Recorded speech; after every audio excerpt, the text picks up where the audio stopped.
परी तयापाशी पांडवा मी हरपला दिवसावा जेथ नाम घोष बरवा करीती माझा. हे बघ अर्जुना, मी हरवलेला असलो तरी हमखास सापडतो. कुठं सापडतो? जेथ नाम घोष बरवा करीती माझा. जिथं माझा बरवा म्हणजे चांगला, जिथं माझा चांगला नामघोष केला जातो त्या ठिकाणी मी हरवलेला असलो तरी सापडतो.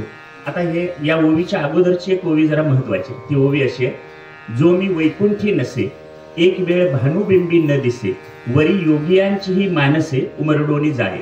भगवान श्रीकृष्ण म्हणतात खरं तर वैकुंठ हे माझं राहण्याचं ठिकाण आहे, पण मी माझ्या घरी सुद्धा एक वेळ सापडणार नाही. एक वेळ भानुबिंबी न दिसे. भानू म्हणजे सूर्य. सूर्य ही माझी विभूती आहे. एक वेळ मी तिथेही सापडणार नाही. वरी योगियांचीही मानसे उमरडोनी जाळे. योगी मला योग मार्गाने पकडण्याचा प्रयत्न करतात, पण मी योग्यांच्या मनाला झुकांडी देऊन त्यांच्यातून तिथून सुद्धा काय होतो? निसटतो. वैकुंठात सापडणार नाही, सूर्याच्या ठिकाणी सापडणार नाही, योग्यांना सापडणार नाही, परंतु परी तयापाशी पांडवा मी हरपला दिवसावा जेथ नामघोष बरवा करीती माझा. पण जिथं माझा नामघोष चालतो तिथं मात्र मी हरवलेला असलो तरी हमखास सापडतो. आता ह्याच्यात सांगितलंय काय? ज्ञानेश्वर महाराजांनी एक कल्पना केली, देव हरवलाय अशी कल्पना केली. हरवलेला देव शोधायचा कसा, तो कसा सापडतो ते सांगितलं, आणि त्याच्यासाठी नाम साधना हे साधन सांगितलं. नाम साधना शब्दात नाम असा एक शब्द आहे. नाम शब्दाचा अर्थ भगवंताचं नाम. पुढे साधना, काहीतरी साधना केल्याशिवाय साध्य प्राप्त होत नाही. साधना केल्याशिवाय साध्य प्राप्त होत नाही. उदाहरणार्थ इथं बसलेल्या आपल्या सगळ्यांना समजा आता मुंबईला जायचं. मुंबईला जायचं असेल तर काही ना काहीतरी हालचाल करायला पाहिजे. म्हणजे उदाहरणार्थ स्वतःच्या 4 चाकी गाडीत बसायला पाहिजे, नसेल तर एसटीत बसलं पाहिजे, नसेल तर रेल्वेत बसलं पाहिजे किंवा विमानात बसलं पाहिजे. अगदीच काही नसेल तर निदान मधल्या वाटेनं चालायला पाहिजे. म्हणजे चालायला सुरुवात केल्याशिवाय आपण तिथं पोहोचणार नाही. याचा अर्थ काहीतरी साधन केल्याशिवाय साध्य मिळणार नाही. मग आता कुठल्या साधनाचं वर्णन केलंय? जेथ नाम घोष बरवा करीती माझा. नाम साधना सांगितलेली आहे. नाम हे सगुण आहे, तसं नाम हे निर्गुण आहे. मी बोलणारा जीव आहे, तुम्ही सगळे ऐकणारे जीव आहात. जीवाला ब्रह्माशी जोडणारा दुवा म्हणजे नाम. जीवाला ब्रह्माशी जोडणारा दुवा किंवा साखळी म्हणजे काय? नाम. आता नदी आहे, नदीच्या 2 काठांना जोडण्यासाठी आपण पूल बांधतो पलीकडे जाण्यासाठी. म्हणजे अलीकडच्या काठावरून पलीकडे जाण्यासाठी आपण पुलाचा उपयोग करतो. तसं जीवाला ब्रह्मस्वरूपापर्यंत पोहोचण्यासाठी किंवा त्याची प्राप्ती करून घेण्यासाठी नाम हा पूल आहे. नाम हा काय आहे? पूल आहे. या पुलावरून आपण अलीकडच्या काठावरून पलीकडे परमात्म्याच्या काठापर्यंत पोहोचू शकतो. आता हे नाम साधना ही तुमच्या आमच्या सगळ्यांच्यासाठी सांगितलेली आहे. सकळासी येथे आहे अधिकार, कलियुगी उद्धार हरीच्या नामे. नाम घेण्याचा अधिकार सगळ्यांना आहे. मग सगळ्यांना अधिकार आहे याचा अर्थ सगळ्यांना म्हणजे गाई म्हशींना पण आहे काय? नाही. याचा अर्थ सगळ्यांना म्हणजे माणसाला, ज्याला म्हणून माणसाचं शरीर मिळालं त्याला रामकृष्ण हरी म्हणण्याची सोय आहे. त्याला सांगितलेलं कळतं, सांगितल्याप्रमाणे नाम सांगितल्याप्रमाणे घेता येतं. म्हणून आपल्याला मिळालेलं हे जे मानवी शरीर आहे, या मानवी शरीरातच आपण नामसाधना करू शकतो. ज्ञानदेव म्हणतात, येणेची शरीरे शरीरा येणे सरे किंबहुना येरझारी चिरा पडे. या शरीराचा उपयोग करून आपल्याला पुन्हा पुन्हा जन्माला येणं आणि मरण्याची प्रक्रिया काय करता येते? थांबवून टाकता येते. मग आता हे साधन मिळाले म्हणजे माणसाचं शरीर मिळालं पहिलं साधन. पण माणसाचं शरीर आम्हाला मिळालेलं असलं तरी त्याचा जसा उपयोग करायला पाहिजे तसा आपण करत नाही. तुकोबांचे एक अभंग आहे, पांगळ्याचे अभंग नावाचा. त्यात म्हणतात ते, पांगुळ झालो गा मी ना हात ना पाय. म्हणजे ज्याला हातापायानं काही करता येत नाही त्याला काय म्हणतात? पांगळा म्हणतात. म्हणजे ज्याचे पाय चालायला सक्षम नाही तो पांगळा. पण एका अर्थानं आपण इथं बसलेले सगळेजण पांगळेच आहोत. याचा अर्थ काय? पांगळे आहोत म्हणजे आम्हाला साधना सांगितलेली आहे, नाम साधना सांगितली, पण साधन करायला असमर्थ असलेला माणूस, नाम साधना करायला असमर्थ असलेला माणूस. मग नामाची साधना असू दे, योगाची असू दे, ज्ञानाची असू दे, पण हे करायला साधन कळलंय पण जो करत नाही त्याला काय म्हटलंय? पांगळा. शरीर मिळालं पण जे करायला पाहिजे ते करत नाही. कसं असतं? कीर्तनकार येतात, प्रवचनकार येतात, रस्ते मार्ग सांगतात, पण आपण त्या रस्त्यानं चालतच नाही. त्यामुळं आपण जिथं पोचायला पाहिजे तिथं पोचत नाही. मग आता रस्ता कुणाला सांगावा? चालणाऱ्याला सांगावा, बसलेल्याला सांगू नाही. आता समजा तुम्ही बसलेले असाल तर प्रवचन हा सप्ताह झाला की चालायला सुरू करा. चालणारे असतील ते पळायला सुरुवात करतील, पळणारे पोहोचतील. कुठं पोहोचायचं? आनंदाचे डोही आनंद तरंग. ध्येय ठरलेलं आहे, कुठून कुणी चालायचं ते ठरलेलं आहे. फक्त अडचण एवढीच आहे की प्रत्यक्ष चालायला सुरुवात केली पाहिजे. तुकाराम देवे दिला देह भजना गोमटा. हे शरीर मला कशासाठी मिळालंय? देवाचं भजन करण्यासाठी मिळालं. बरोबर. माणसाचं देवे दिला देह भजना गोमटा. दिली इंद्रिये हात पाय कान डोळे मुख बोलाया वचन. जेणे तू जोडसी नारायण नासे जीवपण भवरोग. ही इंद्रिय दिली. डोळ्याने त्याचं रूप बघ, मुखानं त्याचं नाव घे, घेतलेलं नाव कानानं काय कर ऐक, पायानं त्याच्याकडे चालत जा. म्हणजे ही सगळी इंद्रिय भगवंताच्या उपासनेसाठी आपल्याला काय करता येतात? वापरता येतात. बरोबर. आता आपण ह्याच्यात असलं, आपल्याला माणसाचं शरीर मिळालेलं असलं तरी आपल्या त्या मानवी शरीरामध्ये सुद्धा 3 प्रकारचे अधिकारी असतात. उत्तम अधिकाऱ्यासाठी ज्ञान हे साधन आहे, मध्यम अधिकाऱ्यासाठी ध्यान हे साधन आहे आणि कनिष्ठ अधिकाऱ्यासाठी नाम हे साधन आहे. उत्तम अधिकाऱ्याच्या बाबतीत ज्ञान साधन म्हणजे काय? ज्ञानदेव म्हणतात, काना वचनाची भेटी सरिसाची पै किरीटी वस्तू होऊन उठी कवने एकूजो. कुणीतरी एखादा उत्तम अधिकारी असतो, त्या उत्तम अधिकाऱ्यानं श्री गुरूंच्या मुखातून बाहेर पडणारं वाक्य ऐकलं ऐकलं की तात्काळ त्याला आनंदाचा म्हणजे मोक्षाचा लाभ होऊन जातो. म्हणजे लगेच त्याचं काम होतं. इथं बसलेल्या आपण सगळ्यांनी अनेक प्रवचनं ऐकली, पण अजून काय आमचं काम झालं नाही. ह्याच्यावरून ठरवायचं की अधिकारी उत्तम अधिकारी नाही. मध्यम अधिकारी आहे ध्यानाचा.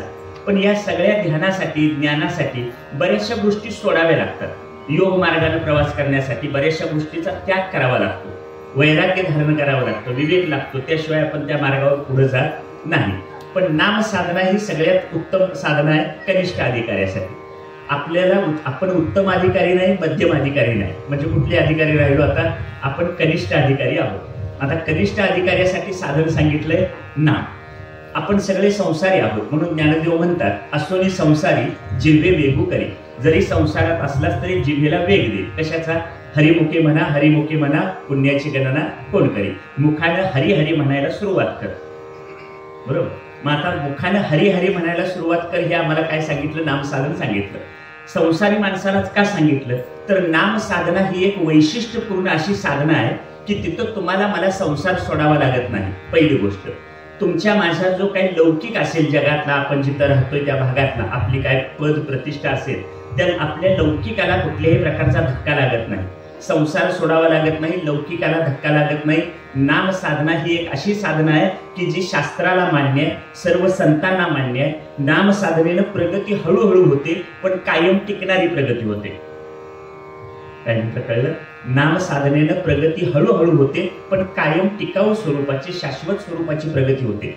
इतर काही मार्ग जे आहेत, यज्ञ याग योग ज्ञान, ह्याच्यामध्ये ही घसरगुंडी असते. जराशी जरा काहीतरी चुकला की घसरगुंडी. म्हणजे एखाद्या बागेत खेळणी असतात, घसरगुंडी असते. एका बाजूनं वर चढायचं आणि दुसऱ्या बाजूनं खाली घसरायचं. मग त्या घसरगुंडीचा अर्थ काय? वर चढायचं कशासाठी? घसरायसाठीच. तशी बाकीची जी साधना आहे, योग साधना, ज्ञान मार्गाची साधना, त्याच्यामध्ये घसरण्याचा धोका जास्त असतो. पण नाम साधनेमध्ये घसरण्याचा धोका बिलकुल नाही. म्हणून नाम साधनेचे आपण सगळेजण अधिकारी आहोत. एवढं कळलं? आता नाम हे महत्वाचं आहे. मग या नाम साधनेनं काय फायदे होतात? संत सांगतात, नाम संकीर्तन साधन पै सोपे जळतील पापे जन्मांतरीची. नाम साधन केल्याचा परिणाम काय होईल? तुमची अनंत जन्मातली पापं जळून जातील. पाप जळून जातील याचा अर्थ ती पाप काय होतील? नष्ट होतील. म्हणजे चित्त शुद्ध होईल असा त्याचा शास्त्रीय अर्थ. पाप नष्ट होईल म्हणजे काय? चित्त शुद्ध होईल. बरं, अनंत जन्मात आपण कुणी काय पाप केली ही काय आपल्याला माहित नाही. जाणते अजाणतेपणे अज्ञानातून ज्ञानातून ही पाप घडलेली असतात. पाप म्हणजे तरी काय? पुण्य पर उपकार, पाप ते पर पीडा. दुसऱ्यावर उपकार करणं याला पुण्य म्हणायचं आणि दुसऱ्याला पीडा देणं, त्रास देणं याला काय म्हणायचं? पाप. मग आपल्याकडून जाणते अजाणतेपणे पाप पुण्याच्या गोष्टी घडत जातात. या दोन्ही गोष्टी पुसून टाकायच्या असतील तर काय घ्यावं? नाम घ्यावं. नाम संकीर्तन साधनपै सोपे. आता सोपं म्हटलंय पण ते सोपं नाही, सुलभ नाही. नाम घेणं सोपं आहे पण सुलभ नाही. का नाही? बहुत सुकृताची जोडी म्हणून विठ्ठल आवडी. विठ्ठलाचं नाम मुखात येण्यासाठी सुद्धा पुण्याही लागते. म्हणून आता बदल काय झाला बघा. नाम घेतल्याचा परिणाम म्हणून पाप जातं. नाम घेतल्याचा परिणाम म्हणून हरिमुखे म्हणा पुण्याची गणना कोण करी, म्हणजे पुण्याची वाढ होते आणि पुण्याची वाढ झाल्याचा परिणाम म्हणून सातत्यानं नाम मुखात राहतं. म्हणजे पाप घालवण्यासाठी नाम, पुण्याची वाढ होण्यासाठी नाम आणि नाम मुखात येण्यासाठी सुद्धा उपाय काय? नामच. आता सोपं आहे, पण आपण इतक्या वेळा ऐकलं तरी सुद्धा तोंडात काय येत नाही. याचा अर्थ जेवढी पुण्याची जोड पाहिजे नाम येण्यासाठी तेवढी जोड नाही. संत एकनाथ षष्ठी नुकतीच होऊन गेली. संत एकनाथांच्या जीवनातला एक प्रसंग आहे. पैठणमध्ये आपलं काहीतरी काम आटोपून नाथ महाराज आपल्या वाड्याकडे परत येत होते, म्हणजे राहण्याच्या ठिकाणी घरी येत होते. आणि येताना त्यांनी रस्त्याच्या कडेला एक वडर समाजाची 8-10 माणसं दगड फोडताना बघितली. भर दुपारचं कडक उन्हाचा तडाखा आहे आणि या कडक उन्हात अंगाकडून घामाच्या धारा चालले. अशा वेळी त्यांचं काय चाललंय? दगड फोडायचं काम चाललंय. नाथ महाराजांनी हे चित्र बघितलं आणि त्यांना खूप दया आली की एवढ्या उन्हातानात ही माणसं काम का करायला लागली. म्हणून नाथांनी त्यांच्याजवळ जाऊन त्यांची विचारपूस केली आणि इतकं कडक ऊन आहे, सहन न होणारं, अंगाकडून घामाच्या तारा चालले आणि इतक्या उन्हात हे काम का करता? तुम्हाला आम्हाला जर असा प्रश्न विचारला असता तर आपण सुद्धा जे उत्तर दिलं असतं तेच त्या माणसाने उत्तर दिलं. ती माणसं म्हणाली, महाराज हे पोट पाठीमागे लागले, पोटासाठी हे सगळं करावं लागतं. नाथ महाराज म्हणाले, पोटाचाच प्रश्न असेल तर तुमचा पोटाचा प्रश्न मी सोडवतो. नाथ महाराज ही काही साधी ही गोष्ट नव्हती. नाथ महाराज जहागीरदार होते. जहागीरदार म्हणजे नाथांचा पैठण मधला जो वाडा आहे त्या वाड्यापासून गोदावरीच्या नदी काठापर्यंतची जमीन त्यांची होती. एवढे श्रीमंत होते. नाथांच्या बद्दल असं वर्णन करतात की रोज त्यांच्या घरात पुरणपोळी शिजायची. आता अशी रोज पुरणपोळी शिजणाऱ्या नाथांच्या घरात 4 माणसांना जेवायला वाढणं काही अडचणीचं नव्हतं. नाथ महाराज त्या 7-8 माणसांना घरी घेऊन गेले. 8-15 दिवस त्यांना रोज जेवायला वाढलं. ते आणि 8-15 दिवसात नाथांनी त्यांचं एक निरीक्षण केलं की हे काय करतात? जेवतात आणि झोपतात. मग 8-15 दिवसाच्या निरीक्षणानंतर नाथ महाराज त्यांना असं म्हणाले की हे बघा, मी तुम्हाला सगळ्यांना एक माळ आणून देतो. तुम्ही सकाळी तुम्ही जेवल्यानंतर थोडी झोप घ्या आणि झोपून उठलात की पुढे काय करा? नामसाधना करा.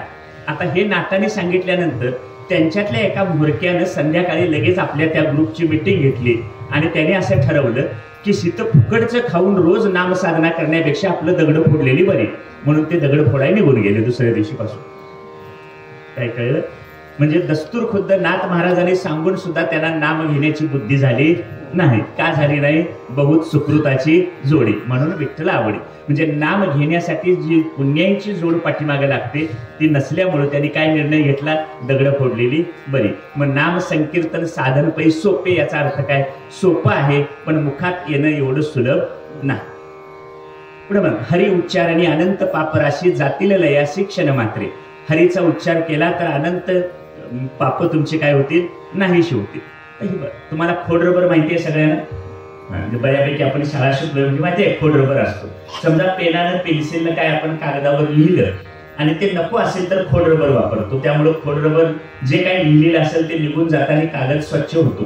राम कृष्ण हरी हा सुद्धा खोड रबर आहे, लक्षात ठेवा.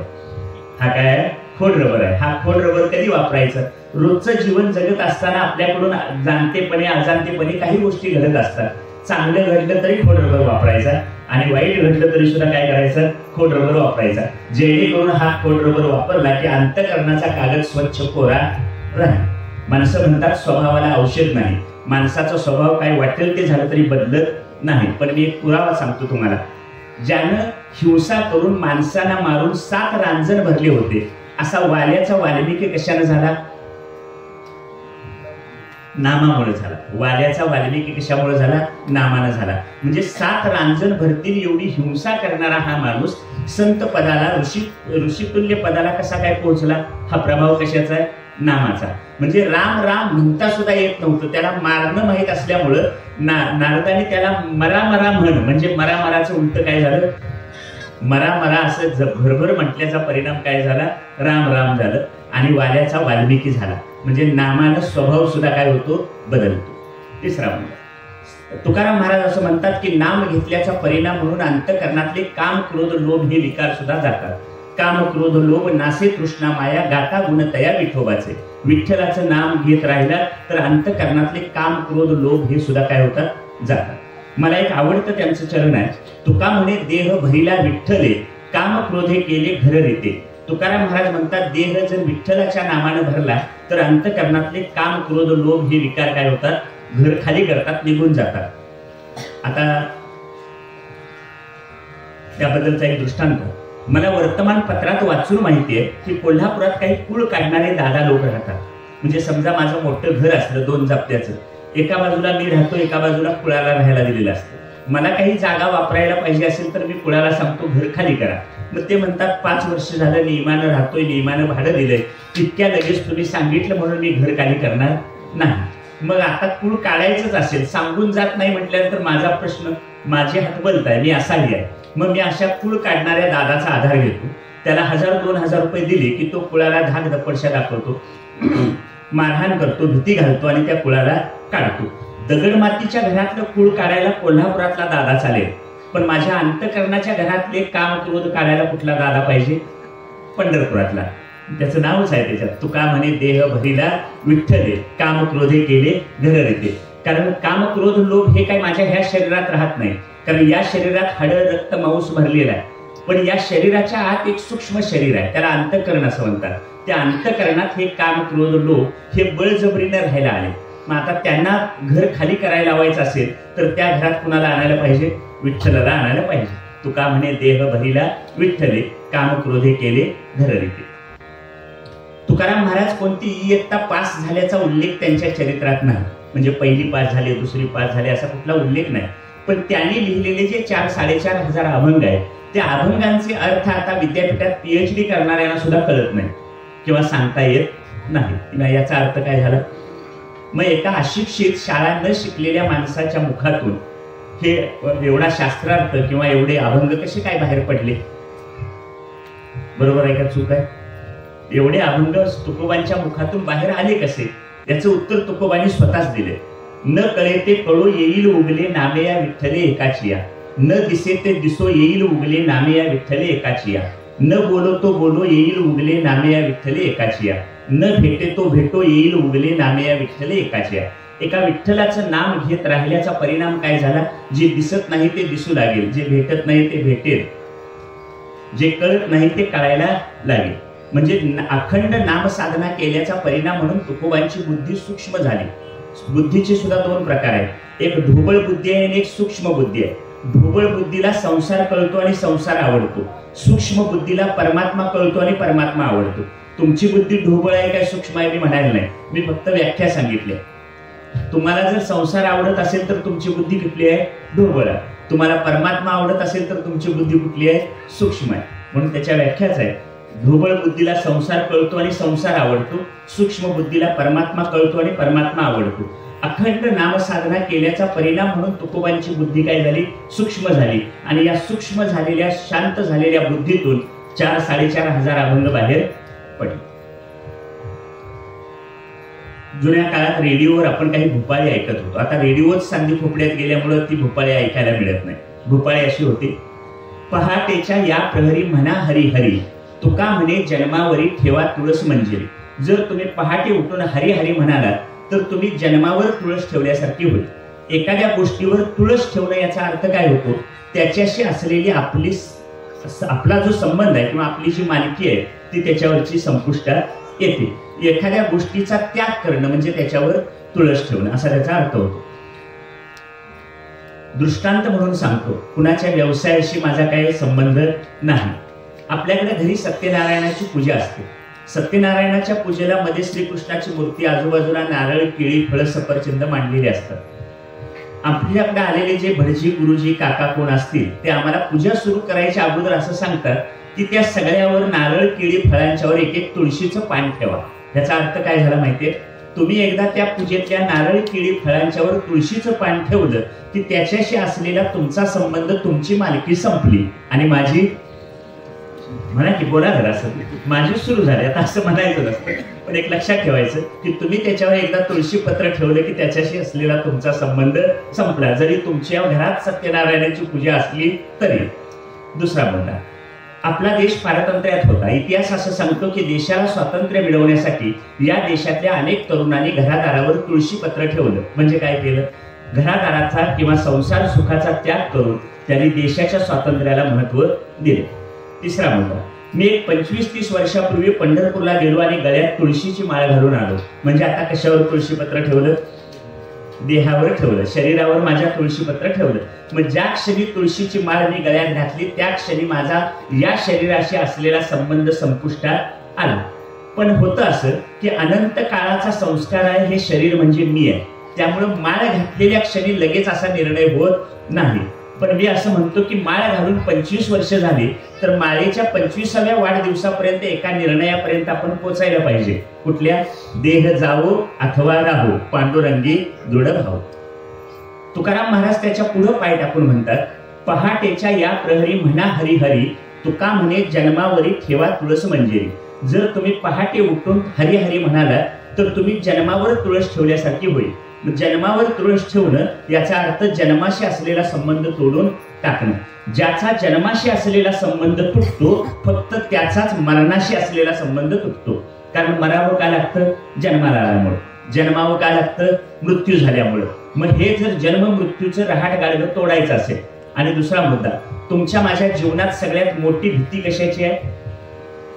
बोला की, बोललं तर चालतंय, जरा बोला. सगळ्यात मोठी भीती कशाची आहे? मरणाची. बरोबर. लोक म्हणतात मी वाघाला भीत नाही, सिंहाला भीत नाही, पण भीतो कशाला? मरणाला. 25व्या वर्षी असा हात हलवून म्हणतात काय मरणाला भीत नाही. पण हळूहळू 50-60 झालं की आवाज हळूहळू काय होतो? कमी कमी कमी कमी येतो. म्हणजे तरुणपणात मरणाला भीत नाही हे बरोबर असतं, पण जसं जसं वय वाढत जाईल तसा तसा आवाज काय होतो?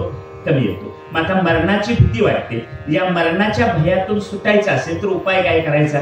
त्यावर उपाय आहे उलट करायचं, जन्माला यायचं नाही. मरणाची भीती वाटते ना, मग मरणाच्या भीतीतनं सुटायचं असेल तर जन्माला यायचं नाही. जन्माला यायचं नसेल तर पहाटे उठून हरी हरी म्हणायचं. पहाटेच्या या प्रहरी म्हणा हरी हरी, तुका म्हणे जन्मावरी ठेवा तुळस मंजिरी. आणि तुकाराम महाराजांचं प्रसिद्ध वचन आहे, मुखी नाम हाती मोक्ष, ऐसी बहुतांची साक्ष. मोक्ष, मोक्ष शब्दाचा अर्थ काय? आनंदाचे डोही, आनंद तरंग, आनंदाचे अंग, आनंदाचे. आता पुढचं चरण आहे. तुकाराम महाराज म्हणतात, ज्ञानेश्वर महाराजांची ओवी आहे, परितयापाशी पांडवा मी हरपला दिवसावा. हरवलेला मी सापडतो. हरवलेला मी काय होतो? सापडतो. आता देव हरवलाय अशी ज्ञानदेवानी कल्पना केली तुमच्या आमच्यासाठी, पण त्यांच्यासाठी देव हरवलेला नाही. पण इथं बसलेल्या आमच्या सगळ्यांच्यासाठी मात्र काय झालंय? देव हरवलेला आहे. हरवलेला आहे याचा अर्थ अस्तित्वात नाही. काय? देव हरवला म्हणजे अस्तित्वात नाही असं नाही. आता तुमच्या आमच्या सगळ्यांच्या घरात एक 4 कार्ड आहे. एक आधार कार्ड आहे, पॅन कार्ड आहे, रेशन कार्ड आहे, निवडणुकीचं कार्ड आहे, असे एक 3-4 कार्ड आहे. आता ज्यांनी ती व्यवस्थित ठेवली असतील त्यांचा काही प्रश्न नाही. पण आता तुम्हाला सगळ्यांना सांगितलं जावाने या सगळ्याचे एक आधार, रेशन, झेरॉक्स कार्ड, झेरॉक्स घेऊन या सगळ्याची, तर किती जणांना सापडतील? म्हणजे आता घरात सगळ्यांच्या घरात ही 4 कार्ड आहेत, पण आत्ताच्या आत्ता लगेच त्याच्या 4 झेरॉक्स काढून आणा म्हटलं तर सापडणार नाही. याचा अर्थ ती कार्ड हरवलेली नाही आहेत, पण कुठं नेमकी ठेवली ती आता सापडत नाही. तसंच इथं म्हटलंय, देव हरवलेला नाही, आमच्या आजूबाजूला तो सगळीकडे आहे, पण आम्हाला सापडत नाही. ईशावास्य उपनिषद नावाचं एक उपनिषद आहे. या उपनिषदातला पहिला मंत्र असं सांगतो, ईशावास्यम इदम सर्वम. हे आजूबाजूला जे सगळं दिसतं ते सगळं ईश्वरानं व्यापलेलं आहे. त्यातला एक पुढचा मंत्र असं सांगतो, तदे जती तन्नय जती तद्दुरे तद्वंतिके. याचा मराठी सोपा अर्थ, तो सर्वात जवळ आहे, तो सर्वात दूर आहे, सर्वांच्या आत आहे, सर्वांच्या बाहेर आहे. तो देव सगळ्यांच्या जवळ आहे, सगळ्यांच्या दूर आहे, सगळ्याच्या आत आहे, सगळ्याच्या बाहेर आहे. आता असा देव आम्ही, आपला देव जवळ असून सुद्धा आम्ही काय करतो? देव शोधण्यासाठी इकडे तिकडे फिरतो. देव शोधण्यासाठी फिरणाऱ्यांना उद्देशून ज्ञानदेवाने एक अभंग लिहिला. ते असं म्हणतात, देव देव म्हणून व्यर्थ का फिरशी, निज देव नेनसी मुळी कोण. देवा नाही नाम, देवा नाही रूप, देवा नाही गाव काही कोठे. ज्ञानदेव म्हणे भजा आत्मदेवा, अखंडित सेवा करा त्याची. देव देव म्हणून फुकट का फिरतोस? का फिरायचं? आम्हाला असं वाटतं की आमच्या जवळ देव, इथं माझ्याजवळ देव नाही म्हणून आम्ही देवळात जातो. देवळात सुद्धा आम्ही गावातल्या देवळात जात नाही, शेजारच्या देवळाच्या गावात, शेजारच्या गावात कुठल्या तरी उत्तर प्रदेश, मध्य प्रदेश अशा गावात देव सापडतो म्हणून आम्ही काय करतो? तिकडे जातो. म्हणजे पूर्वेकडचे लोक पश्चिमेला जातात, पश्चिमेचे पूर्वेला जातात, दक्षिणेचे उत्तरेला जातात, उत्तरेचे दक्षिणेला जातात, सपाट जागेवरचे डोंगरदरीत जातात, डोंगरदरीचे सपाट जागेवर येतात. अशी धावाधाव केल्याशिवाय, घामाघूम झाल्याशिवाय 4 पैसे खर्च केल्याशिवाय देव मिळणार नाही. त्याला हे उत्तर आहे. देव देव म्हणून व्यर्थ का फिरशी, निज देव नेलसी मुळी कोण. निज म्हणजे आपला, आपला खरा देव कोण आहे हे तुला कळत नाही. देवा नाही नाम, देवा नाही रूप, देवा नाही गाव काही कोठे. ज्ञानदेव म्हणे भजा आत्मदेवा. कोणता देव सांगितला? आत्मा हाच काय आहे? देव आहे. तेच ज्ञानेश्वरीच्या पहिल्या ओवीत सांगितलं.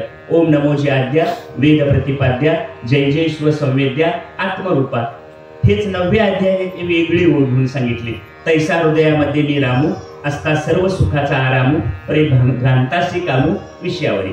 तैसा हृदयामध्ये मी रामू म्हणजे प्रत्येकाच्या हृदयात मी राम रूपानं आहे. आता इथं हृदय शब्दाचा अर्थ, जेव्हा संत साहित्यात हृदय असा शब्द येतो तेव्हा हृदय शब्दाचा अर्थ जन्माला आल्यापासून आतापर्यंत धडधडणारं, रक्त शुद्ध करणारं, काही ते खाऊ नये ते खाल्ल्याचा परिणाम म्हणून अटॅक येणारं आणि बंद पडणारं असा हृदय शब्दाचा अर्थ नाही. संत साहित्यात जिथं जिथं हृदय असा शब्द येतो त्याचा अर्थ आहे अंतःकरण. हृदय म्हणजे काय? अंतःकरण. मग तैसा हृदयामध्ये मी रामू, असता सर्व सुखाचा आरामू, परिभ्रांतासी कामू विषयावरी. याचा अर्थ प्रत्येकाच्या हृदयात म्हणजे प्रत्येकाच्या अंतःकरणात. एकच अंतःकरण जेव्हा वेगवेगळी 4 कामं करतं तेव्हा त्याला 4 नावं मिळतात. मन, बुद्धी, चित्त आणि अहंकार. अंतःकरण जेव्हा संकल्प विकल्प करतं तेव्हा त्याला मन म्हणायचं. अंतःकरण एखादा निश्चय करतं तेव्हा त्याला बुद्धी म्हणायचं. अंतःकरण जेव्हा चिंता आणि चिंतन करतं तेव्हा त्याला चित्त म्हणायचं. आणि अंतःकरण जेव्हा मी आणि माझं म्हणतं तेव्हा त्याला अहंकार म्हणायचं. जसं एक स्त्री घरात आहे पण आजूबाजूला तिच्या 4 माणसं उभी असतात. त्यातला एक जण म्हणतो ही माझी पत्नी आहे, दुसरा म्हणतो ही माझी आई आहे, तिसरा म्हणतो ही माझी ताई आहे. म्हणजे काय झालं? एकच स्त्री पण तिच्या बाजूला असलेल्या 4 माणसांच्या वरून तिचे नातेसंबंध काय झाले? बदलले. किंवा एक पुरुष घरात असतो, आजूबाजूची 4 माणसं, पत्नी म्हणते हा माझा पती आहे, मुलं म्हणतात हा आमचा बाबा आहे, बहीण म्हणते हा माझा दादा आहे. बरोबर? म्हणजे याचा अर्थ एक पुरुष किंवा एक स्त्री पण आजूबाजूच्या 4 त्यांचे जे नातेसंबंध असतात त्यावरून त्यांचं नाव बदलतं. तसंच एकच अंतःकरण जेव्हा वेगवेगळी कामं करतं तेव्हा त्याला नावं बदलतात, पण अंतःकरण काय आहे? एकच आहे. मग तैसा हृदयामध्ये मी रामू याचा अर्थ प्रत्येकाच्या अंतःकरणात मी आत्मरूपानं, आत्माराम रूपानं आहे. याच अर्थाची ज्ञानदेवांची आणखी एक ओवी आहे. एरवी सर्वांच्या हृदय देशी मी अमुका आहे ऐसी, बुद्धीस पुरे अहर्निशी ते वस्तुगामी. फार सुंदर ओवी आहे ज्ञानेश्वरीतली. एरवी सर्वांच्या हृदय देशी. आता परत हृदय असा शब्द आला. मग हृदय शब्दाचा अर्थ काय? प्रत्येकाच्या अंतःकरणात. एरवी सर्वांच्या हृदय देशी मी अमुका आहे ऐसी म्हणजे मी आहे, मी आहे, मी आहे असं सतत आपल्या अंतःकरणात एक जाणीव असते. मी नाही असं कधी होत नाही. समजा क्षणभर तुम्ही डोळे मिटा आणि तुम्हाला असं वाटलं जणू काय या जगात मी नाहीच, असा कधी अनुभव आलाय काय? बोला की जरा, तुम्ही बोलत का नाही? मी काय म्हंटल, मला असं वाटलं की जणू काय या जगात मी नाही, असा कधी अनुभव आला का? असा येत नाही अनुभव. बऱ्याच वेळा इकडली मंडळी बोलतात घरात डाळ नाही, घरात तांदूळ नाही, घरात तेल नाही, घरात गॅस नाही, पण घरात मी नाही असं कधी आपण म्हटलंय काय? नाही. उलट मी असल्याशिवाय घरात काय काय नाही ते सांगता येत नाही. म्हणजे घरात काय काय नाही हे सांगायसाठी कोणीतरी असावं लागतं. याचा अर्थ आपल्या असण्याची माणसाला सतत जाणीव असते. या शुद्ध जाणीवेलाच म्हणायचं देव. एरवी सर्वांच्या हृदय देशी म्हणजे प्रत्येकाच्या अंतःकरणात मी अमुका आहे ऐसी म्हणजे मी आहे ऐसी, बुद्धीस पुरे अहर्निशी ते वस्तुगामी. अहर्निश म्हणजे 24 तास, दिवस रात्र. मी आहे, मी आहे, मी आहे असं आपल्याला सतत भान असतं. आपल्या अस्तित्वाची, ह्याला मानसशास्त्राच्या भाषेत आपल्या अस्तित्वाची प्रेरणा असं म्हणतात. म्हणजे आपल्या अस्तित्वाची सतत काय असते? जाणीव असते. ते काय तुम्ही आम्ही इथं बसलोय तेवढ्यालाच त्याची जाणीव आहे असं नाही. घरातल्या 1 महिन्याच्या पाळण्यात झोपलेल्या मुलापासून घरात असलेल्या 90-95 वर्षाच्या वयोवृद्ध माणसापर्यंत सगळ्यांना आपल्या अस्तित्वाची जाणीव असते आणि प्रत्येक जण आपल्या अस्तित्वाची दखल कुणीतरी घ्यावी यासाठी धडपडत असतो. उदाहरणार्थ समजा 1 महिन्याचं पाळण्यातलं मूल आहे, ते पाळण्यातलं मूल सुद्धा रडतं नेहमी. त्या रडण्याची 3 कारणं असतात. त्यातलं पहिलं कारण भूक लागली असली तर रडतं, दुसरं कारण दुपटं ओलं झालं असलं तर रडतं, आणि तिसरं कारण असं आहे त्याला सांगायचं असतं आईला आणि घरातल्या सगळ्या माणसांना, मी पाळण्यात झोपलोय म्हणून फक्त घरातली कामं करत बसू नका, मी या घरात आहे याची जरा दखल घ्या. काय म्हटलं कळलं? म्हणजे त्या पाळण्यातल्या लहान मुलाला सुद्धा हे सांगायचं असतं की आम्ही या घरात आहोत, आमच्या असण्याची तुम्ही काय करा, दखल घ्या. आणि बोलता येत नाही आपल्या असण्याबद्दल, म्हणून ते काय करतं, रडतं. म्हणजे ह्या रडण्याला हे तिसरं मानसशास्त्रीय कारण आहे मुलाच्या रडण्याचं. आपल्या अस्तित्वाची कुणीतरी दखल घ्यावी. मग रडलं की कोणतरी येतात आणि आपल्याला कडेवर घेतात. म्हणजे कडेवर घेतलं त्याला की त्याला आपल्या अस्तित्वाच्या जाणीवेची पूर्ती झाल्याचं समाधान मिळतं. आणि घरातला एखादा 90-95 वर्षाचा वयोवृद्ध माणूस आहे, त्यांना असं वाटतं की घरातल्या तरुण पोरांनी भले जग जिंकायला जावं, पण जाताना मला सांगून जावं. आणि संध्याकाळी परत आला की किती केवढं जग जिंकलं ते मला अगोदर सांगावं. पण ह्या पट्ट्यांचं चुकतं इथंच. ते त्यांना काही सांगत नाही, ते जिला सांगायचं असतं तिलाच तेवढं सांगतात. त्याचा परिणाम असा होतो की घरातल्या वयोवृद्ध माणसाला वाटतं आता पोरांचं आमच्याकडे काही लक्ष राहिलं नाही. ही लग्नाची आधी जरा चांगली होती सगळी, पण लग्न झाल्यावर बिघडली कोणत्या अर्थानं, आमच्या अस्तित्वाची आता त्यांना किंमत राहिलेली नाही किंवा आमच्या अस्तित्वाची ते दखल घेत नाही. म्हणजे वयोवृद्ध माणसाला सुद्धा वाटतं जरी आपले काही हातपाय चालत नसले, आम्ही काही करू शकत नसलो, तरी तरुण पोराने आम्हाला निर्णय प्रक्रियेत सहभागी करून घ्यावं. निर्णय प्रक्रियेत सहभागी करून घेणं याचा अर्थ आमच्या अस्तित्वाची दखल घ्यावी. आणि ती जर नाही घेतली तर त्यांना मोठा अपमान वाटतो. त्या मनात एक न्यूनगंड निर्माण होतो की आपल्याला आता घरी कोण विचारत नाही. ही अस्तित्वाची दखल प्रत्येकाला जाणवते. समजा आता तुमच्या माझ्यासारखे आपण कोणीतरी एका पाहुण्यांच्या लग्नाला वास्तुशांतीला गेलो, कशाला गेलो, बारशाचा कार्यक्रम, आणि तुम्ही घरात आलात, पण ज्यांच्याकडे गेलो त्यांनी तुमची काही चौकशीच केली नाही, कधी आलात, खाल्लं पिल्लं काय ह्याची काही विचारणाच केली नाही, तर तुम्ही काय कराल? मी तरी ठरवून टाकेल पुन्हा उभ्या आयुष्यात त्यांच्या उंबऱ्यात पाय ठेवणार नाही. याचा अर्थ काय? मी तिथं गेलो पण माझी दखल घेतली नाही. एक वेळ खायला प्यायला नाही दिलं तरी चालेल, पण आपल्या येण्याची दखल घेतली पाहिजे. त्याला म्हणायचं अस्तित्वाची प्रेरणा. एरवी सर्वांच्या हृदय देशी मी अमुका आहे ऐसी, बुद्धीस पुरे अहर्निशी ते वस्तुगा मी. म्हणजे मी आहे याचा आपल्याला सतत भान असतं. माझी एक फजिती सांगतो. एकदा एका दिवाळीच्या सुट्टीत मी घरी बसलो होतो. दिवाळी होऊन 8-10 दिवस झाले होते. दारात एक 12-15 वर्षाचा मुलगा आला. म्हणाला फराळाचं काहीतरी वाढा. मी बसलेल्या जागेवरूनच त्याला म्हटलं घरात कोण नाही, पुढं हो. माझ्या म्हणण्याचा अर्थ काय? त्यानं माझ्या घराचं दार सोडावं आणि दुसऱ्या दारात जावं. पण तो फारच बिलंदर निघाला. तो माझ्या घराचं दार सोडून बाजूला गेला नाही. उलट मी जिथं वाचत बसलो होतो तिथं 10-12 पावलं टाकून पुढे आला आणि मला म्हणाला घरात कोण नाही म्हणणारा कोण आहे? म्हणजे याचा अर्थ घरात कोण नाही हे सांगण्यासाठी सुद्धा कोणीतरी असावं लागतं. या आपल्या अस्तित्वाची प्रेरणा, ही जाणीव, यालाच काय म्हणायचं? देव. आणखी एक ज्ञान. हे आता मगापासून जे बघितलं ते देव बाहेर कुठं नसून आपल्या आत आहे हे सांगितलंय. आता एक दुसरी ओवी आहे, तो बाहेर सुद्धा आहे हे सांगणार. ओवी अशी आहे, जळाजळी अंशी रहाटे जे सरशी ते चेतनागा तुझसी लटिके नाही. जळाजळी याच्यात 2 शब्द आहेत, जड आणि अजड. जड आणि अजड. त्याला दुसरा संत साहित्यातला शब्द आहे जड आणि चेतन.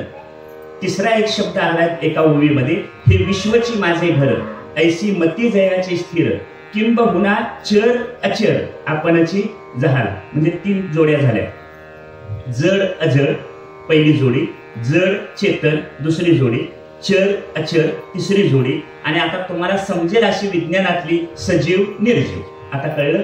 ज्याला मगापासून जड अजड म्हटलं, जड चेतन म्हटलं, चर अचर म्हटलं, त्याचं सोपं भावार्थ आहे सजीव आणि निर्जीव. बरोबर. आता संत साहित्यातला शब्द आहे जड चेतन. एक उदाहरण, हे घड्याळ आहे. मी असं म्हणतो की हे घड्याळ जड आहे. हे घड्याळ कसं आहे? जड आहे. जड आहे याचा अर्थ हे वजनानं जड आहे असा त्याचा अर्थ नाही. जड म्हणजे काय? म्हणजे बाजारची पिशवी जड असते, सिमेंटचं पोतं जड असतं, तसं जड नाही, वजनानं जड नव्हे. जड शब्दाचा अर्थ ज्याला आपलं स्वतःचं ज्ञान होत नाही आणि जे दुसऱ्याचं ज्ञान करून देऊ शकत नाही त्याला काय म्हणायचं? जड. उदाहरणार्थ, या घड्याळाला माझी अमुक कंपनी आहे असं सांगता येत नाही. माझ्यात आता इतके वाजलेत हे त्याला कळत नाही. माझी किंमत 4000 रुपये हे याला माहित नाही. आणि हे कुठं रस्त्यावर पडलं तर अमुक माणूस माझा मालक आहे असं हे सांगू शकत नाही. म्हणून घड्याळ कसं आहे? जड आहे. पण घड्याळाच्या बाबतीत मी जे 4 प्रश्न तयार केले त्या सगळ्या प्रश्नांची उत्तरं मला मात्र कळतात. हे माझ्या मित्रानं मला वाढदिवसाला भेट दिले. त्याची किंमत 4000 रुपये आहे. त्याची कंपनी टायटन ही आहे. किंवा हे 4 घड्याळात कुठं मिसळून पडलं तर त्या 4-6 किंवा 5-50 घड्याळातून हे घड्याळ माझं असं मी ओळखून बाजूला घेऊ शकतो. म्हणजे या घड्याळाच्या बाबतीतलं सगळं मला कळतं म्हणून मी चेतन आहे आणि हे कसं आहे जड आहे. दुसऱ्या भाषेत विज्ञानाच्या हे निर्जीव आहे आणि मी कसं आहे सजीव आहे. आता हा दगड आहे पडलेला, हा दगड कसा आहे सजीव आहे का निर्जीव आहे? निर्जीव आहे. म्हणजे संत साहित्याच्या भाषेत तो जड आहे आणि आपण बसलेले सगळेजण सजीव आहोत म्हणजे काय आहे चेतन आहे. बरोबर, सजीव निर्जीव किंवा जड आणि चेतन. आता ही ओवी असं सांगते की जे जे जड आणि चेतन आहे त्या सगळ्यांच्या मध्ये आत्मा आहे. सगळ्यांच्या मध्ये काय आहे आत्मा आहे. म्हणजे दगडाची आत्मा आहे आणि माझ्यातही आत्मा आहे. मग असं असेल तर दगड निर्जीव आहे आणि मी सजीव आहे असं का? घड्याळात ही आत्मा आहे आणि माझ्यात ही आत्मा आहे पण घड्याळ निर्जीव आहे आणि मी सजीव आहे असं का? असं होण्याचं कारण दगडात आत्मा आहे माझ्यातही आत्मा आहे पण दगडात अंतःकरण नाही म्हणून तो निर्जीव आहे, माझ्यात अंतःकरण आहे म्हणून मी सजीव आहे. काय नाही कळलं? हा, आता घड्याळ जड आहे किंवा घड्याळ निर्जीव आहे आणि मी मात्र कसा आहे सजीव आहे. का आमच्या दोघात फरक काय? शास्त्र असं सांगतं घड्याळातही आत्मतत्व आहे माझ्या शरीरातही आत्मतत्व आहे पण याच्यात अंतःकरण नाही म्हणून हे निर्जीव आहे, माझ्यात अंतःकरण आहे म्हणून मी सजीव आहे. म्हणजे फरक कशाचा आहे? अंतःकरणाचा. बरोबर, काय कळलं का नाही कळलं? हा, समजा आणखी तुम्ही मनात प्रश्न आला असेल पण आपण विचारला नाही. समजा एखाद्या माणसाचा मृत्यू झाला, एक मृतदेह आपल्या जवळ इथं आहे, एक मृतदेह आहे आणि अंत्यसंस्काराला जमलेली 200 माणसं आहेत. आता अंत्यसंस्काराला जमलेली 100-200 माणसं सजीव आहेत आणि हे इथं पडलेले एकच मात्र कसं आहे निर्जीव आहे. शास्त्र असं सांगतं प्रेतात सुद्धा आत्मा आहे माझ्यात सुद्धा आत्मा आहे पण प्रेत निर्जीव का आणि मी सजीव का? तर त्याच्यात अंतःकरण नाही म्हणून ते निर्जीव आणि माझ्यात अंतःकरण आहे म्हणून मी सजीव. त्यामुळे हे जड आणि चेतन झालं. मग आता जड आणि चेतन कुणी निर्माण केलं? ईश्वरानं निर्माण केलं का? नाही. ईश्वरानं फक्त न्याय दिला. कोणता न्याय दिला? ज्याच्या त्याच्या कर्माप्रमाणे जे ते जड चेतन होऊ दे असा ईश्वरानं संकल्प करून न्याय दिला आणि जड आणि चेतन हे ज्याच्या त्याच्या कर्माप्रमाणे झालं. एक दृष्टांत दे. एक 10वीचा वर्ग आहे, 12वीचा वर्ग आहे. 12वीच्या एका महाविद्यालयातल्या 12वीच्या वर्गात 25 मुलं आहेत.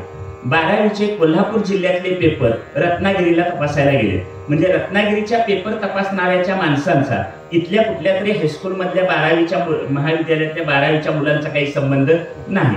आता त्या 30-25 मुलांचे पेपर तपासल्यानंतर त्यातली 22 मुलं पास झाली आणि 3 मुलं नापास झाली. माझ्या एका प्रश्नाचं उत्तर द्या. 22 मुलं पास आणि 3 मुलं नापास ही पेपर तपासणाऱ्यानं केली का पोरं त्यांच्या कर्मानं पास नापास झाली? पेपर तपासणाऱ्यानं ह्या 22 पास करूया हे आमचं पाहुणं येईल आणि ह्या 3 नापास करूया हे आमचं वैर येईल असं काय नाही. त्यानं काय पेपर तपासायचं ज्या नियमानं पेपर तपासायला सांगितले होते त्या नियमानं तपासले. बरोबर, पण 22 पोरं पास झाली हे त्यांच्या कर्माचं फळ आहे आणि 3 मुलं नापास झाली हे त्यांच्या कर्माचं फळ आहे. म्हणजे पेपर तपासणाऱ्यानं कुणाला पास नापास केलं नाही. 25 22 पास आणि 3 नापास ही ज्याच्या कशानं झाली? कर्मानं झाली.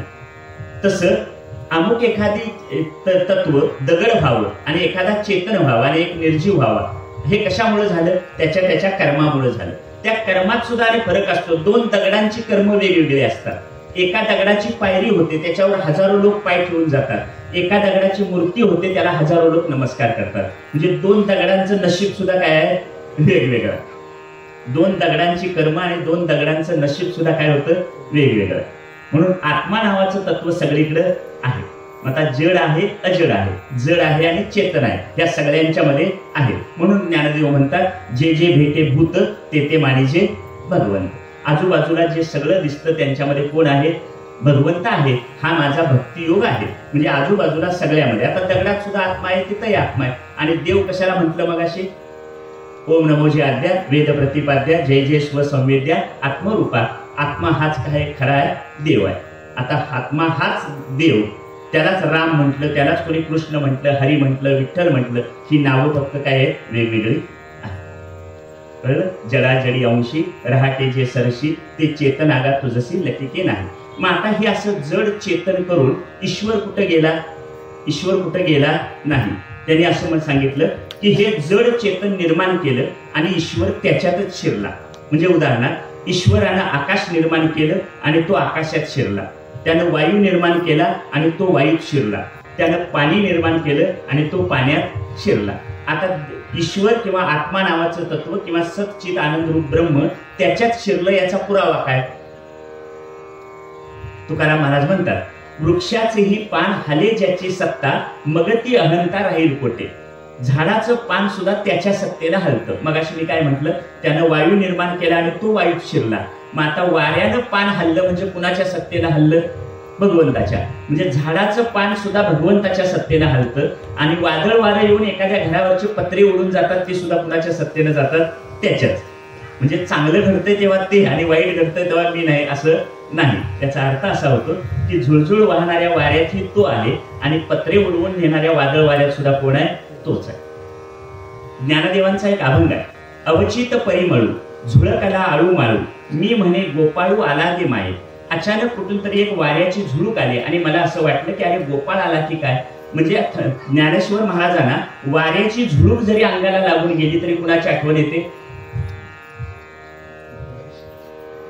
हे काय बोलतच नाहीत का? मला काय समजेना, माझं काय कळलं झालं म्हणून बोलत नाहीत. बोला की कुणाची आठवण येते? पांडुरंगाची. म्हणजे वाऱ्याची झुळूक अंगाला लागून गेल्यावर सुद्धा कुणाची आठवण यायला पाहिजे? भगवंताची आठवण यायला पाहिजे. यावी काय येऊ नये? येते काय? नाही म्हणा. आता उद्यापासून तरी यायला पाहिजे. आता पाऊस, अचानक पाऊस पडतो. पाऊस ही काही तुमची माझी निर्मिती आहे का? नाही. पावसावर आपली काही सत्ता नाही. पाऊस त्याच्या सत्तेनं पडतो. आता मध्येच एखाद्या वेळी वादळ वारं घडलं आणि मध्ये पाऊस येतो. पाऊस पडला अचानक, अवेळी पाऊस पडला की वर्तमानपत्रात दुसऱ्या दिवशी बातमी येते, बंगालच्या उपसागरात कमी दाबाचा पट्टा निर्माण झाला म्हणून पाऊस पडला. माझा प्रश्न असा, बंगालच्या उपसागरात कमी दाबाचा पट्टा कोणी निर्माण केला? तिथल्या कोल्हापूर जिल्ह्यातल्या माणसाने केला का शास्त्रज्ञांनी केला? नाही केला. तो कमी दाबाचा पट्टा ईश्वराच्या सत्तेनं झाला. जर आमच्या हातात ती सत्ता असती तर महाराष्ट्रात कुठं दुष्काळ पडला नसता. कुठं दुष्काळ पडतोय असं वाटला की लगेच करायचा कमी दाबाचा पट्टा, लगेच पाऊस. पण असं आपल्या हातात नाही. मग आता मुसळधार पाऊस हा त्याच्या सत्तेनं पडतो. मग मुसळधार पाऊस कोसळताना बघितल्यावर कुणाची आठवण यायला पाहिजे? भगवंताची, देवाची आठवण यावी. येते काय? नाही. आता इथून पुढे लक्षात ठेवा, पाऊस आला तरी कुणाची आठवण? त्याची आठवण. थंडगार वाऱ्याची झुळूक अंगाला लागून गेली, कुणाची आठवण? त्याची आठवण. वादळ वारा आला आणि दोन घरावरचे पत्रे उडून गेलेले दिसले तरी कुणाची आठवण? भगवंताची आठवण. असं आजूबाजूला जिकडं तिकडं त्याचा हात बघायला शिकलं की नामस्मरण होत राहतं. आपण माळ घालून येतो, माळ घालून आल्यानंतर माळ घालणारे तुम्हाला सांगतात रोज एक तरी माळ रामकृष्ण हरी म्हणत जा किंवा 4 माळा करत जा. ते बरोबरच आहे. पण 24 तास नाम साधना करायची असेल तर आपल्या आजूबाजूला जे काही दिसतं, जे घडतं, त्या सगळ्यात त्याचा हात बघायला शिकलं पाहिजे. भगवद्गीतेत एक 10वा अध्याय आहे. त्या 10व्या अध्यायाचं नाव आहे विभूती योग. त्या विभूती योग म्हणजे काय? आजूबाजूला जे जे भव्य दिव्य दिसतंय ते माझं स्वरूप आहे असं भगवंतांनी सांगितलंय. भगवान श्रीकृष्ण म्हणतात, अक्षर ही माझी विभूती आहे. मग आता अक्षर ही माझी विभूती आहे. ज्ञानेश्वरीत अक्षर आहेत, गाथेत अक्षर आहेत, नाथ भागवतात अक्षर आहेत, किंवा तुम्ही रोजचा शाळेचा अभ्यास करता त्याच्यात काय आहे? अक्षर आहे. मग आता अक्षरांशी संबंध आला म्हणजे कुणाशी संबंध आला? भगवान श्रीकृष्ण म्हणतात, अक्षर ही माझी विभूती आहे. म्हणजे अक्षर म्हणजे मी आहे. मग माझा जे मी ती अक्षर वाचतो तेव्हा त्या ग्रंथाशी, त्या अक्षराशी माझा संबंध डायरेक्ट कुणाशी जोडला गेला? भगवंताशी. मग ती अक्षर ही माझी भगवंताची विभूती आहे हे लक्षात ठेवलं तर त्याला आणि अधिक चांगलं बळकटी येते किंवा चांगलं फळ मिळेल. सूर्य, मगाशी सुरुवातीला सांगितलं, सूर्य ही माझी विभूती आहे. मग सकाळी उगवलेल्या सूर्याकडे बघितला आणि नमस्कार केला. सूर्य बघितल्यावर सुद्धा कुणाची आठवण यायला पाहिजे? भगवंताची आठवण. आता कुणाची आठवण याने हा प्रश्न सोडवायला पाहिजे. तुम्ही राम भक्त असाल तर रामाची यावी, कृष्ण भक्त असाल तर कृष्णाची यावी, विठ्ठल भक्त असाल तर विठ्ठलाची यावी, दत्त भक्त असाल तर दत्तात्रयांची यावी, गणेश भक्त असाल तर गणेशाची यावी, गजानन महाराजांचे भक्त असाल तर गजानन महाराजांची यावी, स्वामी समर्थांचे भक्त असाल तर स्वामी समर्थांची यावी. म्हणजे आपलं जे काही इष्ट आराध्य दैवत असेल ते आजूबाजूला बघण्याची दृष्टी निर्माण करायची. आणि अशी दृष्टी निर्माण केली की काय झालं? त्याला नामसाधना झाली. म्हणजे आपल्या आजूबाजूला जे जे दिसतं, भगवान श्रीकृष्ण म्हणतात, चंद्र ही माझी विभूती आहे. मग पौर्णिमेचा पूर्ण चंद्र बघितल्यावर सुद्धा कुणाची आठवण यायला पाहिजे? भगवंताची आठवण आली पाहिजे. बरोबर. ते म्हणतात पुढे समुद्र ही माझी विभूती आहे. समुद्र ही काय माणसाची निर्मिती आहे का? नाही. मग समुद्राचं भव्य दिव्य रूप बघितलं त्यात उठणाऱ्या लाटा बघितल्या, भरती ओहोटी बघितली, त्या समुद्राचं अथांग पसरलेलं रूप बघून कुणाची आठवण यावी? पांडुरंगाची आठवण यावी. आपण वारकरी संप्रदायात इथं आहोत सगळे म्हणून कुणाची म्हणायची? पांडुरंगाची आठवण यावी. म्हणजे समुद्र बघितला तरी सुद्धा कुणाची आठवण? पांडुरंगाची आठवण. भगवान श्रीकृष्ण म्हणतात सगळ्या वृक्षांच्या मध्ये पिंपळ वृक्ष ही माझी विभूती आहे. म्हणजे वृक्ष झाड ही कुणाची विभूती आहे? भगवान श्रीकृष्णांची विभूती आहे. मग आता झाड तोडणं म्हणजे कुणाला तोडल्यासारखं झालं? बोला, नाही तर मी 8 वाजता सपवणार नाही प्रवचन. सांगा, झाड तोडणं म्हणजे कुणाला तोडलं? भगवान श्रीकृष्णाने तोडल्यासारखं झालं. आता आज ह्याचं उत्तर का देत नाही? ते अशी पाप बऱ्याच वेळा केलेली आहेत, मग उत्तर कसं द्यायचं? आता या पापाचं प्रायचित्त म्हणून येणाऱ्या पावसाळ्याच्या अगोदर एक 4-4 झाडं लावा सगळ्यांनी. पिंपळाचं लावा, वडाचं लावा, हुंबराचं लावा, पण एक काय करा, झाडं लावा. 2013 साली मी एक डॉक्युमेंटरी फिल्म बघितली होती, शास्त्रज्ञांनी तयार केलेली. त्याच्यात त्यांनी असं सांगितलंय 2013 म्हणजे आता 11 वर्ष झाली, 2013 ते 2050 पर्यंत दरवर्षी पृथ्वीवर जर लाखो झाडं लावली तर 2050 नंतर पृथ्वीला अस्तित्व शिल्लक राहील. अन्यथा 2050 नंतर पृथ्वी शिल्लक राहणार नाही. आणि आता त्याचे चटके जाणवायला लागले. का? तर फोटो काढण्यापुरतं झाड लावल्यामुळे. फोटो काढण्यापुरतं झाड लावलं किंवा लावलं पण ते वाढवण्याकडे टिकवण्याकडे लक्ष दिलं नाही. त्याचे परिणामाचे चटके बसायला लागले. वाढलेला उन्हाळा, वाढलेली उष्णता किंवा प्रदूषण हे सगळे परिणाम आपण झाड तोडल्याचे आहेत. त्यामुळे एक एक झाड लावून त्या झाड यापूर्वी कधी जाणते अजाणतेपणे तोडलं असेल त्या पापाचं प्रायश्चित्त म्हणून काय करा? म्हणा तरी लावतो झाड. एक एक झाड काय करा? लावा. 1 का 4-4 लावा. त्याचा परिणाम आपलं एक झालं. आता निदान आपल्या घरातली काही कच्ची बच्ची आहेत, नवीन पिढी, त्यांच्यासाठी पृथ्वी शिल्लक राहिली पाहिजे म्हणून झाड लावा. म्हणून वृक्ष ही माझी काय आहे? विभूती आहे. आता पुढे म्हणतात एखादा, आता हे यानंतर कीर्तनकार येतील. कीर्तनकार किंवा आलेला ज्ञानी महात्मा ही सुद्धा काय आहे? भगवान श्रीकृष्ण म्हणतात ती माझी विभूती आहे. मग आता कीर्तनाला आलेला कीर्तनकार किंवा एखादा ज्ञानी महात्मा ही माझी विभूती आहे असं जर म्हटलं, आता मी एक कीर्तनकार प्रवचनकार आहे आणि त्या आलेल्या कीर्तनकाराशी प्रवचनकाराशी मी जर संघर्ष करायला लागलो, तुझे सप्ते जास्त का माझे सप्ते जास्त, असा जर संघर्ष चालला तर मला हरवलेला देव सापडेल काय? नाही सापडणार. बरोबर. त्यामुळे असा संघर्ष बरोबर नाही. मग आता आलेला कीर्तनकार विठ्ठल आहे, गळ्यातली माळ विठ्ठल आहे, हातातला टाळ विठ्ठल आहे, विनेकराच्या गळ्यातला विना विठ्ठल आहे, उभा विना घेऊन उभा राहिलेला विनेकरी विठ्ठल आहे, कीर्तनाला टाळ घेऊन उभा राहिलेले टाळकरी विठ्ठल आहे, भोजन प्रसाद करायला राबणारा आचारी विठ्ठल आहे. म्हणा की बोलावा पहा, त्या निमित्तानं तरी विठ्ठल म्हणा. बोलावा, पहावा, करावा विठ्ठल, जीव भाव. बघा, सावधगिरीचा इशारा आहे. एवढं म्हणून सुद्धा तुम्ही विठ्ठल विठ्ठल म्हणायला काय हे करता? म्हणजे नाम संकीर्तन साधन पैसे सोपे, याला काय अर्थ नाही. सोपा आहे पण घेत नाही. कीर्तनात सुद्धा कीर्तनकार महाराज येतात, अधूनमधून सांगतात मोठ्यानं टाळी वाजवा आणि मुखानं विठ्ठल विठ्ठल म्हणा. पण कीर्तनकार आणि टाळकरीच तेवढे विठ्ठल विठ्ठल म्हणतात, ऐकाय बसलेले कोण म्हणत नाही. त्यामुळे आता आजपासून यापूर्वी म्हटलं नसेल पण इथून पुढे लक्षात ठेवा, मुखानं दिली इंद्रिये, हात पाय कान मुख डोळे बोलाया वचन, जेणे तू जोडसी नारायण. निदान कीर्तनात बसलेल्या वेळेत तरी ही इंद्रिये त्यासाठी काय केली पाहिजे? वापरली पाहिजे. म्हणजे आपल्या आजूबाजूला इतर अनेक गावात मी कीर्तनाला ह्या सप्त्याला जातो, तिथं ऐकायला तुमच्या गावातलं नाही हा, दुसरीकडलं सांगायला. दुसरीकडे गेले की तुमच्या गावातलं सांगायचं. लोक म्हणतात, म्हणजे सप्ताह संयोजक कमिटीतनं कानावर पडलेले वाक्य, शिव म्हणतोय ती तिथं असला तर मी येणार नाही, तो पुढ्यात आला की माझ्या तळपायाच्या मस्तकात जाते. आता आपण सगळे इथं जमायचं संयोजन करायला की विठ्ठलाची भक्ती करायला का आपले हेवे दावे, आपली काय उणी दुनी असतील ती काढायला?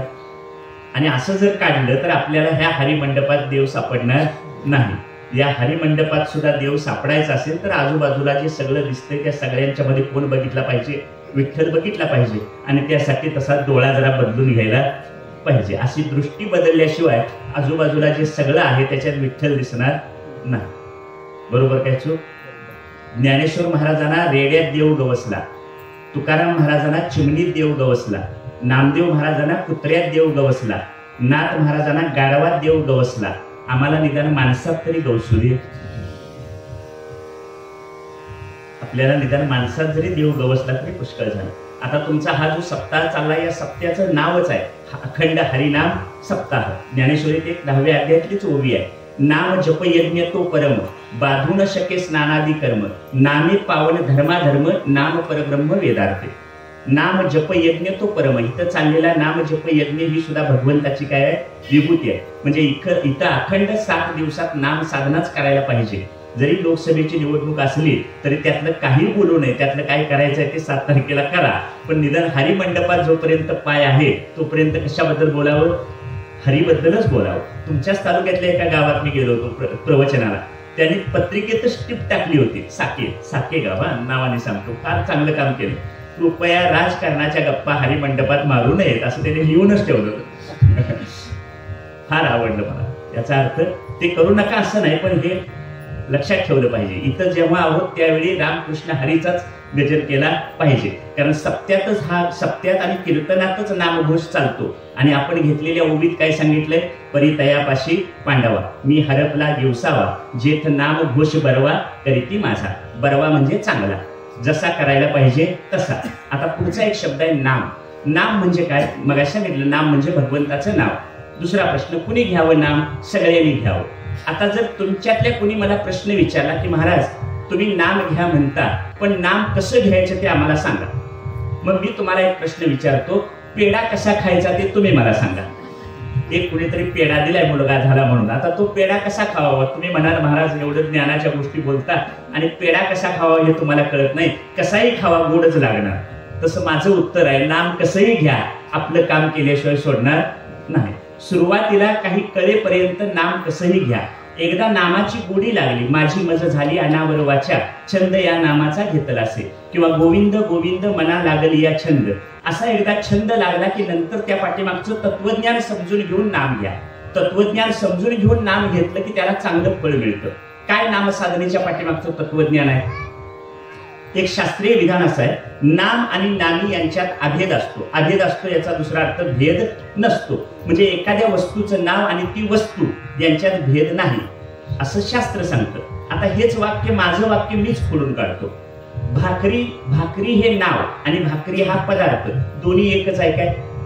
दोन्ही एकच असेल तर भाकरी न खाता फक्त भाकरी म्हटल्यावरच पोट भरायला पाहिजे, असं घडतं काय, नाही घडत. विस्तव हा शब्द आणि विस्तव हा ही वस्तू किंवा पदार्थ दोन्ही एकच आहेत काय. बोला की जरा, तुम्ही का बोलत नाही मला काय समजत नाही.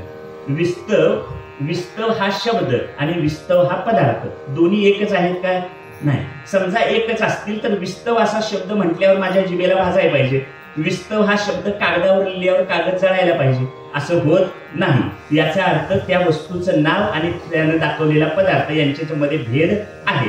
पण हा भेद कुठं असतो, घड्याळ जड आहे, दगड जड आहे, भाकरी सुद्धा कशी आहे, जड आहे, आणि विस्तव सुद्धा कसा आहे, जड आहे.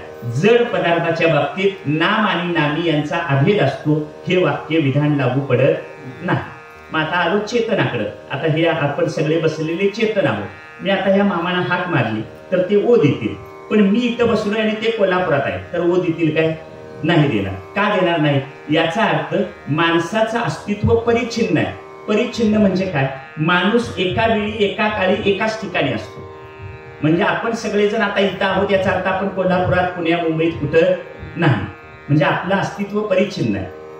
पण भगवंत कसा आहे, भगवंत व्यापक आहे, सर्व वेळी सर्व काळी सर्वत्र उपस्थित आहे. प्रमाण आहे, भरला घनदाट हरी दिसे. ज्ञानेश्वर महाराज, तुकाराम महाराज म्हणतात, त्रिभुवन संचले या विठ्ठलेगा, विठ्ठलानं 3 भुवन भरलेली आहे. समर्थ रामदास स्वामी म्हणतात, रिता ठाव या राघवा विन नाही. राघव म्हणजे राम, रामाशिवाय रिकामी जागा नाही.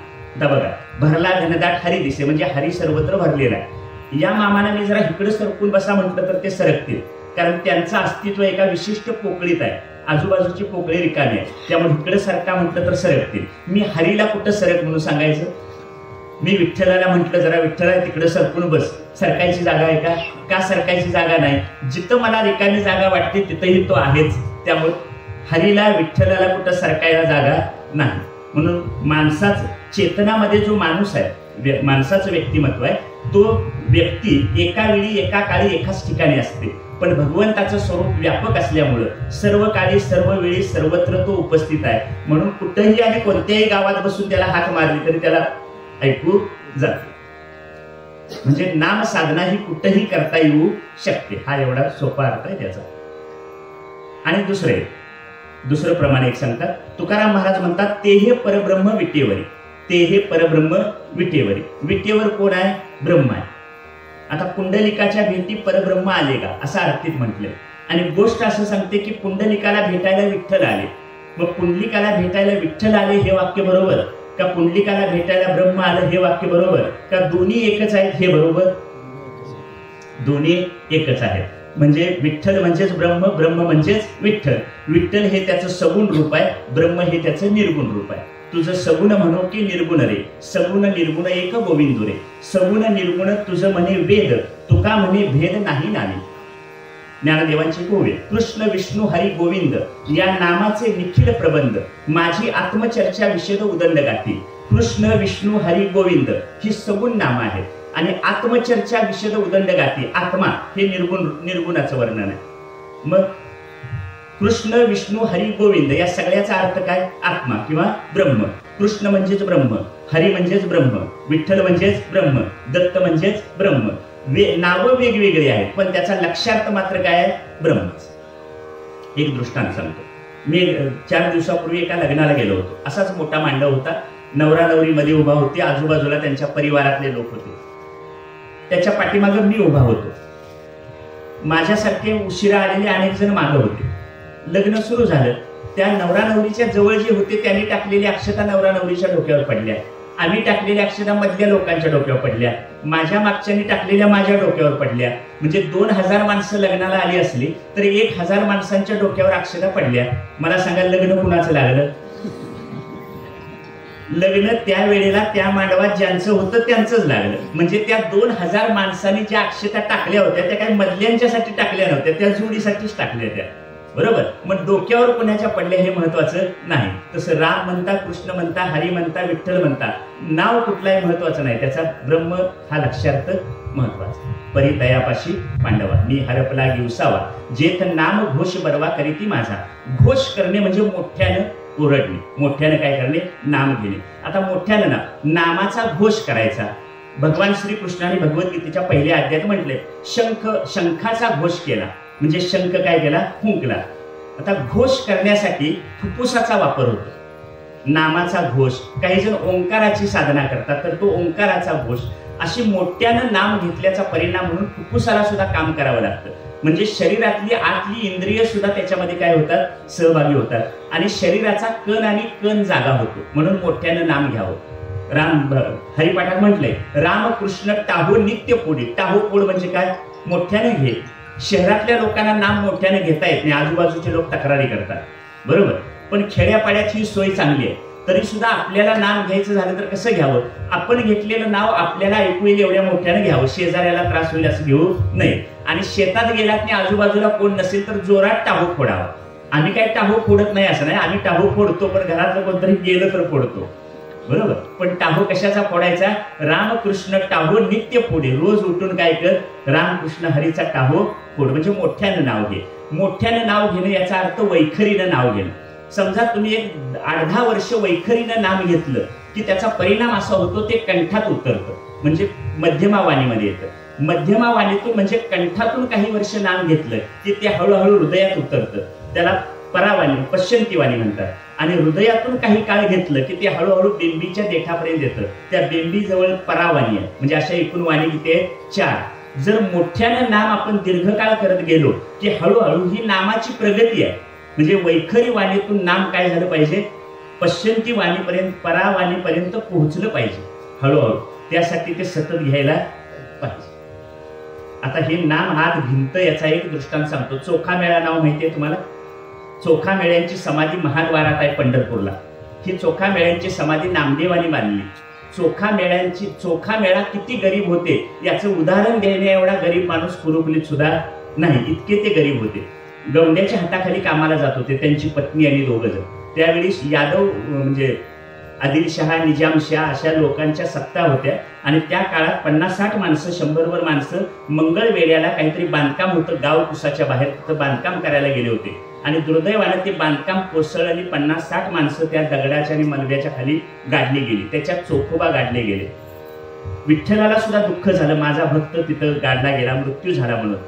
नामदेवांना त्यांनी खून सांगितली की तिथं अनेक लोक मृत्युमुखी पडले, त्यातल्या काही अस्थी आणून चोखोबांची समाधी इथं माझ्या महाद्वारात घ्या. माझ्या महाद्वारात का, तर माझ्या महाद्वारात बसून ते माझं नामसाधना करत होते. चोखा मेळाने एका ठिकाणी लिहिलंय, चोखा म्हणे मज बडवे मारिती, हलक्या जातीचे मागास असल्यामुळे प्रवेश नव्हता. चोखा मेळा देवाशी उभा दावा मांडतात. ते असं म्हणतात की विठ्ठला, मी मागास असल्यामुळं मला आत येता येत नाही, कारण त्यावेळी जातीपातीचं हे जास्त होतं प्रस्त.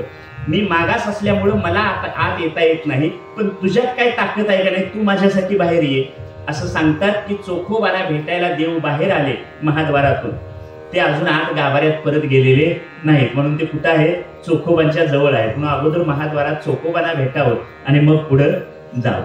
आता विठ्ठलाने नामदेवांना खून सांगितली चोखा मेळ्यांच्या अस्थी शोधण्याची. कशा शोधायच्या? 50-60 माणसांच्या मधून ज्या अस्थीमधून विठ्ठल विठ्ठल नाम ऐकू येईल त्या कुणाच्या अस्थी आहे? चोखोबाच्या. अशा 7-8 अस्थी मिळाल्या, त्या आणून नामदेवांनी समाधी बांधली. नाम चोखोबांच्या हाडापर्यंत पोचलं, आमच्या मनापर्यंत तरी पोचू दे. जनाबाईच्या गोऱ्या विठ्ठल विठ्ठल म्हणायच्या, पोटातून नाम ओठात यायचं, ओठातून बोटात यायचं, बोटातून विठ्ठल शेणात उतरायचा, म्हणून गोऱ्या सुद्धा काय म्हणायच्या? विठ्ठल विठ्ठल. आता गोऱ्या थापणाऱ्या स्त्रीनं सुद्धा घरातली सगळी कामं केलीत, पण नाम घेत केलेत, त्यामुळे गोऱ्या सुद्धा काय म्हणायच्या? विठ्ठल विठ्ठल म्हणायच्या. फोडणी विठ्ठल विठ्ठल म्हणत टाकली तर आमटी सुद्धा विठ्ठल विठ्ठल म्हणेल कदाचित. असे पण त्यासाठी प्रेम पाहिजे हा तेवढं, बरोबर. आणखी एक जुन्या काळातलं गाणं लागायचं, बाईनी विकत घेतला श्याम, बाईनी विकत घेतला श्याम. श्याम म्हणजे श्रीकृष्ण. मी श्रीकृष्णाला विकत घेतलं. किती पैसे दिले? नाही खर्चली कवडी दमडी, एक कवडी सुद्धा खर्च केली नाही. मग काय दिलं? जन्मभरीच्या श्वासा इतके मोजिले हरिनाम. जन्माला आल्यापासून आतापर्यंत जेवढे श्वास घेतले तेवढं नाम घेतलं, तेवढं नाम घेऊन श्वासा इतकं नाम घेऊन मी विठ्ठलाला. आता आपल्याला सगळ्याला ह्यातनं काय शिकायचं आहे? आपला कामधंदा कुठला सोडायचा नाही, फक्त कामात आधीमध्ये नाम घेत राहायचं. एक शेवटचा मुद्दा सांगतोय 2 मिनिटात आणि थांबूया. तुकाराम महाराजांचा एक अभंग, वासुदेव प्रकरण नावाचं एक तुकोबांचं प्रकरण आहे. त्याच्यात एका ठिकाणी त्याने असं म्हटलंय, डोळे झाकुनी रात्र करू नका, काळ करीत बैसला लेखा, राम राम स्मरा आधी राम राम स्मरा. आपलेच डोळे आपण झाकून घेऊन आता अंधार पडला असं म्हणून झोपून राहू नका, गाफील राहू नका.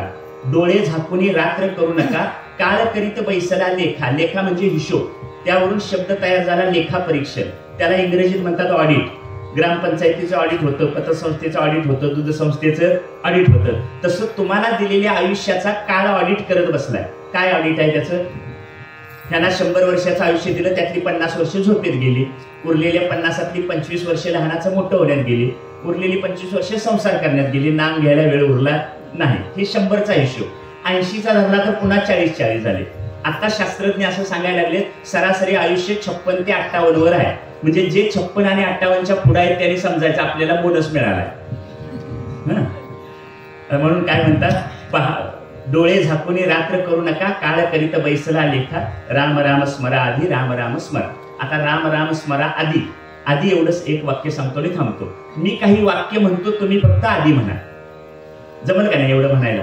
मी एक वाक्य म्हटलं की तुम्ही फक्त आधी म्हणायचं. पहाटे सकाळी जाग आल्याबरोबर डोळे उघडायच्या, मोठ्यानं म्हणा. पहाटे जाग आल्याबरोबर डोळे उघडायच्या आधी, बरोबर. जाग आल्यानंतर आपल्या हंतरुण पांघरुणावरून जमिनीवर पाय ठेवायच्या आधी, आंघोळीचा पहिला तांब्या अंगावर घ्यायच्या आधी, चहाचा पहिला घोट घ्यायच्या आधी, जेवणाचा पहिला घास घ्यायच्या आधी, संध्याकाळचं जेवण घ्यायच्या आधी, आणि ह्यात संध्याकाळी सगळं जेवण कामावरून आडवं व्हायच्या, आणि ह्यातलं काहीच नाही जमलं तर निदान मरायच्या. परितयापाशी मांडवा, मी हरपला दिवसावा, जेथ नाम घोष बरवा करीती माझा. विठ्ठल श्री ज्ञानदेव तुकाराम वासुदेव हरी आता